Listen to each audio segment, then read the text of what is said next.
आप देख रहे हैं कच्चा चिट्ठा। मैं हूं आपके साथ प्रीति रघुनंदन। कश्मीर में आतंकी दहशत फैलाने के लिए टारगेट किलिंग को अंजाम दे रहे हैं। दूसरे राज्यों से रोजी रोटी के लिए कश्मीर आए लोगों को आतंकी निशाना बना रहे हैं। पिछले कुछ दिनों में एक के बाद एक 11 लोगों की हत्या कर दी गई।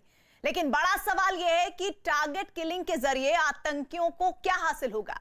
क्या सिर्फ दहशत फैलाना ही आतंकियों का मकसद है? और टारगेट किलिंग को अंजाम देने के लिए आतंकी कौन सा तरीका अपना रहे हैं? कश्मीर में टारगेट किलिंग की इनसाइड स्टोरी देखिए इस रिपोर्ट में।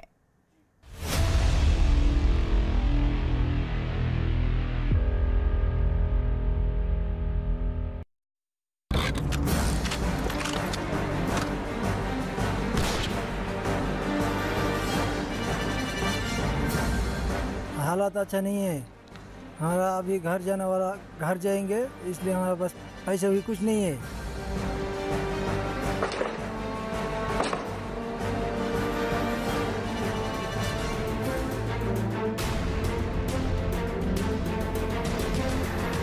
कश्मीर का हालात बहुत ख़राब है, ठीक नहीं है, इसलिए थाना पे लेके गया हिफाजत के लिए, इसलिए हम गांव निकलने वाला है।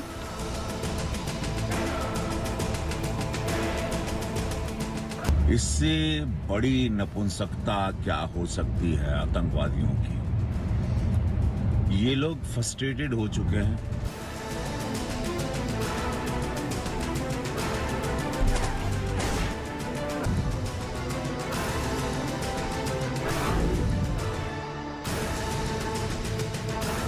पिछले 2 हफ्तों से जम्मू कश्मीर में अचानक आतंकी वारदातें बढ़ गई हैं। पाकिस्तान के पैसों पर पलने वाले आतंकी घाटी में आम नागरिकों को निशाना बना रहे हैं। कश्मीरी पंडितों से लेकर गैर कश्मीरी लोगों की हत्या कर आतंकी दहशत फैलाने की कोशिश कर रहे हैं। शनिवार को 2 निर्दोष नागरिकों की जान लेने के बाद रविवार को एक बार फिर 2 गैर कश्मीरी लोगों को आतंकवादियों ने गोली मार दी। कश्मीर में आतंकी हमलों में अब तक कुल 12 आम नागरिकों की जान जा चुकी है। 2 अक्टूबर 2021 मोहम्मद शफी डार की हत्या कर दी गई। 2 अक्टूबर को ही माजिद अहमद गोजरी की हत्या कर दी गई। 5 अक्टूबर 2021 को टैक्सी यूनियन के अध्यक्ष मोहम्मद शफी लोन की हत्या की गई। 5 अक्टूबर को ही गोलगप्पे बेचने वाले बिहार के रहने वाले वीरेंद्र पासवान को आतंकियों ने गोलियों से भून डाला। 5 अक्टूबर को ही दवा कारोबारी और कश्मीरी पंडित मक्खन लाल बिंद्रू की हत्या कर दी गई। 7 अक्टूबर को स्कूल प्रिंसिपल सुपिंदर कौर की हत्या कर दी गई, जबकि 7 अक्टूबर को ही स्कूल टीचर दीपक चंद को आतंकियों ने गोली मार दी। 16 अक्टूबर 2021 गोलगप्पे बेचने वाले अरविंद कुमार शाह की आतंकियों ने गोली मारकर हत्या कर दी। इसी दिन कारीगर और यूपी के रहने वाले सगीर अहमद को आतंकियों ने मौत के घाट उतार दिया। 17 अक्टूबर 2021 को मजदूर राजा ऋषिदेव और 17 अक्टूबर को ही मजदूर जोगिंदर ऋषिदेव को आतंकियों ने मार डाला। 90 के दशक की ही तरह आतंकी टारगेट किलिंग के जरिए लोगों में खौफ पैदा करने की कोशिश कर रहे हैं। हम आपको कश्मीर में हो रही इस टारगेट किलिंग का पूरा सच भी में झोंकने की कोशिश हो रही है, ये बताएंगे। लेकिन उससे पहले आपके लिए ये जानना जरूरी है कि कश्मीर में टारगेट किलिंग को किस तरह और कौन अंजाम दे रहा है। खुफिया एजेंसियों से मिली जानकारी के मुताबिक पिछले 15 दिनों में जिन लोगों का नाम टारगेट किलिंग में सामने आया है वो लिस्टेड आतंकी नहीं है और ना ही आतंकी गतिविधियों में शामिल होने का उनका कोई पुराना ट्रैक रिकॉर्ड है। ये वो लोग हैं जो आम नागरिकों पर हमला करने के बाद तुरंत भीड़ में मिल जाते हैं और दोबारा नए हमलों की योजना बनाने लगते हैं। जानकारी के मुताबिक टारगेट किलिंग में शामिल ये लोग कोई और नहीं बल्कि आतंकी संगठनों के ओवरग्राउंड वर्कर हैं। खुफिया एजेंसियों के सूत्रों के मुताबिक आतंकी संगठनों ने अपने स्लीपर सेल को यह निर्देश दिए हैं कि प्रवासी मजदूर जो कश्मीर में काम करने आए हैं उनके रहने की जगह और उनके काम करने की जगह को निशाना बनाया जाए। एक बात और पता लगी है कि पहले आतंकी संगठन लिस्ट बनाते थे जिनको उन्हें टारगेट करना होता है, लेकिन अब ऐसी कोई लिस्ट नहीं है। यानी इस बात की पूरी संभावना बन सकती है कि आतंकी किसी को भी कभी भी निशाना बना सकते हैं। और इसे देखते हुए सुरक्षा एजेंसियों ने अपने अपने स्तर पर सतर्कता बरतनी शुरू कर दी है। घाटी में बढ़ती टारगेट किलिंग की वारदातों को देखते हुए प्रशासन ने सभी गैर कश्मीरी लोगों को पुलिस और सेना के कैंप में शिफ्ट करने का फैसला लिया है। रविवार को आईजीपी कश्मीर की तरफ से एक इमरजेंसी एडवाइजरी जारी करने के बाद सोपोर, बारामूला और दूसरी जगहों से लोगों को हटाकर सुरक्षित जगहों पर पहुंचाया जा रहा है। इससे पहले भी बहुत कुछ हुए, मगर ये मेरे भाइयों के ऊपर जो टारगेट बनाया जाता है, ये ऐसी नहीं हुई थी सिचुएशन कभी भी। ऐसे हालात हम लोग को कभी नहीं झेलना पड़ा था। जब रात में मुझे पुलिस यहाँ पे लाए हैं, रात से बैठे हैं हम लोग। यहाँ बैठ के क्या करेंगे? खाना भी खाना है, सब कुछ करना है। यहाँ काम करने के लिए आए हैं, बैठने से कुछ नहीं होगा हम लोगों को भैया। 5-6 साल हो गया हमको रहते हुए, लेकिन ऐसा सिचुएशन कभी नहीं हुआ था हम लोग के साथ जो अभी 2 दिन से हो रहा है। हम लोग वैसे सोए थे अभी खाना खा के, तो ये गए और रात को मतलब वहाँ से बोले कि आपको थाना जाना पड़ेगा, और घर में सिर्फ मैं ही अकेले कमाने वाला हूँ। रोजी रोटी के लिए कश्मीर में रह रहे प्रवासी मजदूरों में टारगेट किलिंग से कुछ हद तक डर बैठ गया है। ये लोग अब अपनी और अपने परिवार की हिफाजत के लिए घर लौट जाना चाहते हैं। कश्मीर के अलग अलग हिस्सों से कुछ प्रवासी मजदूर अपना सामान समेट कर जाने लगे हैं। जम्मू बस अड्डे और रेलवे स्टेशन पर प्रवासी मजदूरों की भीड़ जुटने लगी है। खौफ का माहौल पैदा हो गया, खासतौर से उन लोगों में जो मजदूरी का काम करते हैं और बिहार, यूपी, राजस्थान या बाकी जगहों से ताल्लुक रखते हैं। कुछ लोग तो यहाँ से चले भी गए आज दिन भर, लेकिन बहुत सारे लोग अभी भी यहाँ पे हैं। हालांकि उनको सिक्योरिटी का कंसर्न जरूर है, लेकिन कई जगहों पे पुलिस उनसे पूछ रही है कि अगर उनको ज़्यादा खौफ लग रहा है तो वो पुलिस स्टेशन या बाकी सेफ जगहों पर जा सकते हैं। कुछ जगहों पर तो स्कूलों में भी बिहार के लेबरर्स को शिफ्ट किया गया, कॉलेजेस में शिफ्ट किया गया। डर तो किसी को भी लगेगा सर, वो तो नौबत ऐसा आ गया तो रहेगा न, तो जब ज़्यादा खराब होगा तो घर तो जाना ही पड़ेगा। पुलिस आई है आपके पास? यस, आया था। पुलिस ने क्या पूछा? उनने पूछा कि ठीक ठाक हो, हम बोला ठीक है, तो बोला कि 5 बजे के बाद शाम को अंदर रहना, गेट घूमना नहीं जब तक हालात में सुधार आए। जी। कश्मीर में नागरिकों पर लगातार हो रहे हमलों के बाद घाटी में कहीं न कहीं डर का माहौल है। इसी डर के बीच कई गैर कश्मीरी लोगों ने कश्मीर छोड़ने का फैसला किया, लेकिन कुछ प्रवासी मजदूर ऐसे भी हैं जो टारगेट किलिंग से जरा भी भयभीत नहीं हुए हैं। ये आज भी अपने काम में जुटे हैं और अपना काम पूरा करने के बाद ही अपने घर लौटेंगे। कोई डिस्टर्ब नहीं है यहाँ गांव वाला भी सही है और बाबू भी सही है, हमको कोई डिस्टर्ब नहीं होता है। यहाँ तो सही है, यहाँ माहौल सही है, यहाँ कोई डर नहीं है। मालिक बहुत अच्छा है, हम लोग भी बहुत अच्छा से रहते हैं, डर का कोई बात ही नहीं है। यहाँ यह माहौल सब अच्छा है। इधर जो गाँव वाला है, अपना जो घर है यहाँ, यह घर वाला भी अच्छा है। जाहिर है कश्मीर में कहीं टारगेट किलिंग से खौफ है तो कहीं लोग बेखौफ, लेकिन सवाल ये कि टारगेट किलिंग आखिर होती क्या और आतंकी टारगेट किलिंग से क्या कुछ हासिल कर लेते हैं। दरअसल टारगेट किलिंग के तहत पहले कई दिनों तक सॉफ्ट टारगेट की गतिविधियों की रेकी कर उसके बारे में तमाम जानकारियां जुटाई जाती हैं। टारगेट किलर को ये अच्छी तरह पता होता है कि कब और किस समय हमला करना सही होगा। टारगेट किलिंग को अंजाम देना आतंकियों के लिए बहुत ही आसान होता है। इसके लिए ना तो बड़ी संख्या में आतंकियों की जरूरत होती है और ना ही बड़े हथियारों की। कम लोग छोटे हथियारों की मदद से निहत्थे लोगों को निशाना बना सकते हैं। ओवरग्राउंड वर्कर्स अभी तो बढ़ चढ़कर आ रहे हैं, बट कुछ दिन में ये ट्रेंड वापस नीचे गिरेगा, ग्राफ नीचे को जाएगा। जब लोकल पॉपुलेशन उनके खिलाफ हो जाएगी, उन्हें अपने गांव में नहीं रहने देगी, उन्हें अपने शहर में नहीं रहने देगी। सो ये जो स्ट्रैटेजी है इस समय टेररिस्ट को काम जरूर आ रही है, क्योंकि बाहर से टेररिस्ट लाना अपने आप में, भेजना अपने आप में आईएसआई को काफी मुश्किल पड़ रहा है। टारगेट किलिंग से किस तरह पाकिस्तान के आतंकी कश्मीर में दहशत फैलाने की कोशिश कर रहे हैं, ये सबके सामने है। लेकिन आपके लिए टारगेट किलिंग के पीछे की प्रमुख वजहों को जानना भी जरूरी है। आखिर आतंकी टारगेट किलिंग क्यों कर रहे हैं? उनका मकसद क्या सिर्फ दहशत फैलाना है? आपको बता दें कि केंद्र सरकार ने घाटी में कश्मीरी पंडितों को वापस बसाने, स्थानीय लोगों को रोजगार देने और अमन बहाली के लिए जो फैसले लिए हैं वो आतंकी संगठनों को हजम नहीं हो रहे हैं।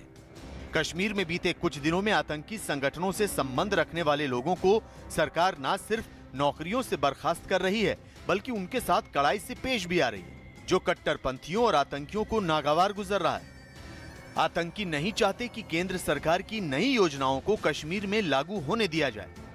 आतंकी नहीं चाहते कि कश्मीर विकास की राह पर चले, क्योंकि अगर कश्मीर विकास की राह पर चलेगा तो आतंकी संगठनों के लिए बंदूक कौन उठाएगा।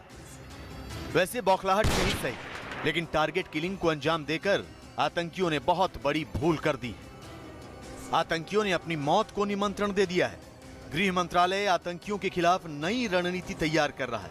गृह मंत्री अमित शाह 23 अक्टूबर को जम्मू कश्मीर जाएंगे, जबकि सेना प्रमुख मनोज मुकुंद नरवणे जम्मू पहुंच चुके हैं। कश्मीर में टारगेट किलिंग के अलावा पाकिस्तान परस्त आतंकी विकास परियोजनाओं को निशाना बनाने की तैयारी कर रहे हैं। पाकिस्तान के आतंकियों ने तालिबान की तरह आम लोगों की हत्या के साथ बुनियादी ढांचे को हिलाने की प्लानिंग की है, लेकिन आतंकियों को सबक सिखाने के लिए सुरक्षा बल मुस्तैद है। सुरक्षा बल ने पिछले 9 दिनों में 13 आतंकियों को जहन्नुम पहुंचा दिया है।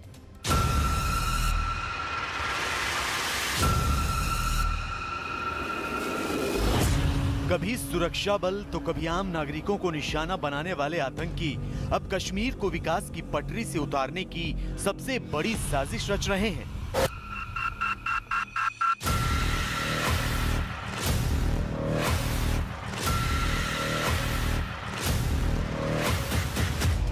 पाकिस्तान की खुफिया एजेंसी ISI की सरपरस्ती में आतंकी कश्मीर की लाइफलाइन को बाधित करने की तैयारी कर रहे हैं।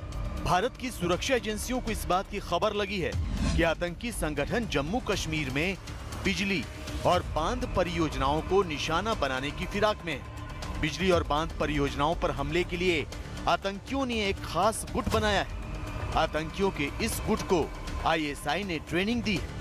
तो खतरे का सबब यह है कि आतंकियों ने उरी और आसपास के इलाकों में पावर प्लांट को नुकसान पहुंचाने की योजना पर काम करना शुरू भी कर दिया है। टेररिस्ट का एम रहेगा कि लोगों को ये दिखा पाए कि देखिए आपके इलाके में जो डेवलपमेंटल प्रोजेक्ट्स हैं, कोई डैम हैं, ये अपने आप में हमारे टारगेट में है, ये हमारे रीच में है। साथ ही साथ अगर वो इस तरह का कोई भी काम करते हैं तो एक इंटरनेशनल उन्हें एडवर्टाइजमेंट मिलता है, अटेंशन मिलती है, और साथ ही साथ वो प्रूव कर पाते हैं कि देखिए JNK में अभी भी डिससेटिस्फेक्शन है, लोग सेटिस्फाइड नहीं है। केंद्र सरकार का भी मानना है कि कश्मीर में विकास की परियोजनाओं की वजह से ही आतंकी घबराए हुए हैं। केंद्रीय मंत्री संजीव बालियान ने न्यूज 18 से बातचीत में कहा कि आतंकी किसी भी कीमत पर विकास के कार्य में बाधा डालना चाहते हैं, लेकिन वो अपने मंसूबों में कामयाब नहीं हो पाएंगे। देखिए, लोगों का भरोसा है और विकास कार्य चल रहे हैं। पहली बार सड़कें बन रही है, पहली बार बिजली पे काम हो रहा है, पहली बार आम आदमी तक सरकार की पहुंच बनी है पंचायतों के माध्यम से। शायद यही है कि आतंकवादी हताशा में कार्य कर रहे हैं इस तरह के। कश्मीर में विकास परियोजनाओं को बाधित करने के लिए लश्कर-ए-तैयबा, जैश-ए-मोहम्मद और हिजबुल मुजाहिदीन जैसे आतंकी संगठनों के दहशतगर्द नई नई साजिशें रच रहे हैं। लेकिन इस सबसे बाखबर भारतीय सुरक्षा बल अपने मिशन को अंजाम देने में जुटे हैं। कश्मीर में आतंक के सफाई के लिए ऑपरेशन ऑल आउट को तेज कर दिया गया है, जिसका सबूत है पुंछ और राजौरी के जंगलों में पिछले 8 दिनों से चल रहा ये ऑपरेशन। दरअसल 8 दिनों पहले पुंछ के डेरा की गली से आतंकियों और सुरक्षा बल की मुठभेड़ शुरू हुई। आतंकियों ने सुरक्षा बल पर गोलियां चलाईं, जिसमें हमारे 5 जवान शहीद हो गए। इसके बाद से ही घने जंगलों में छिपकर बैठे आतंकियों को खोज निकालने का मिशन जारी है। सुरक्षा बल ने जंगल को चारों तरफ से घेर लिया है। देखिए पुंछ से न्यूज 18 की ये ग्राउंड रिपोर्ट। पिछले 8 दिन से आतंकियों से लगातार मुठभेड़ जारी है।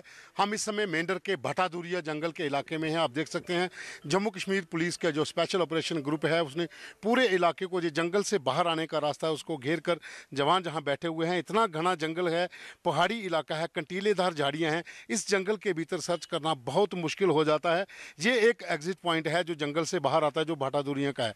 लेकिन जितने भी रास्ते बाहर आने वाले हैं वहाँ पर जवान जो हैं वो भारतीय सेना के और जम्मू कश्मीर पुलिस का जो स्पेशल ऑपरेशन ग्रुप है वो तैनात किया गया है कि अगर मूवमेंट इस तरफ आती है तो ये जवान उनको यहाँ पर निपटेंगे। पिछले 8 दिन से लगातार आतंकियों के साथ जो है वो मुठभेड़ चल रही है। पुंछ के डेरा की गली से ये मुठभेड़ शुरू हुई थी, जो पहुँचते पहुँचते रजौरी के थन्ना मंडी और पंगाई इलाके में आई और उसके बाद ये बटादुरिया में। ये आप देखें, अगर मैं कैमरामैन से कहूँगा, जंगल देखिए कितना घना है, इसके भीतर सर्च करना बहुत मुश्किल हो जाता है। बाहर निकलना आतंकियों के लिए अब नामुमकिन है।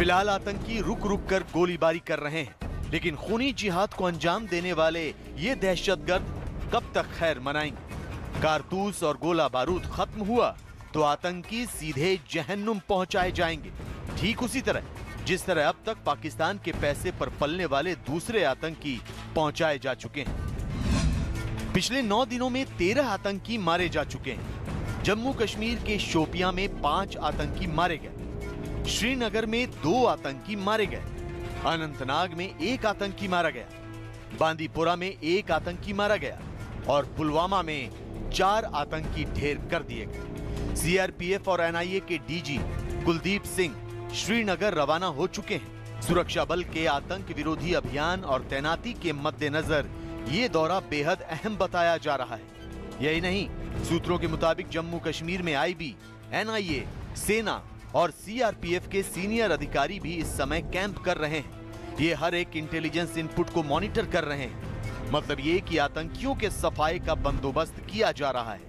आम नागरिकों और सेना के जवानों की मौत का बदला लेने की तैयारी की जा रही है। ये आतंकियों की कायराना हरकत है और उसका जवाब उनको जरूर मिलेगा। जम्मू कश्मीर के अंदर अमन अमान है, शांति, डेवलपमेंट के रास्ते पर जम्मू कश्मीर आगे बढ़ रहा है, लेकिन वहां जो पाकिस्तान और पाकिस्तान प्रस्त ताकतें हैं वो अमन अमान देख नहीं सकती। लेकिन आतंकी ने जो इस वक्त सर उठाने का काम किया है, जरूर उसको हमारी पैरामिलिट्री फोर्स और हमारी सेना उनको बख्शने वाली नहीं है। साल 2021 से अब तक 139 आतंकी ढेर किए जा चुके हैं। सेना, अर्धसैनिक बल और जम्मू कश्मीर पुलिस के जवान लगातार आतंकियों के खिलाफ अपने मिशन को आगे बढ़ा रहे हैं।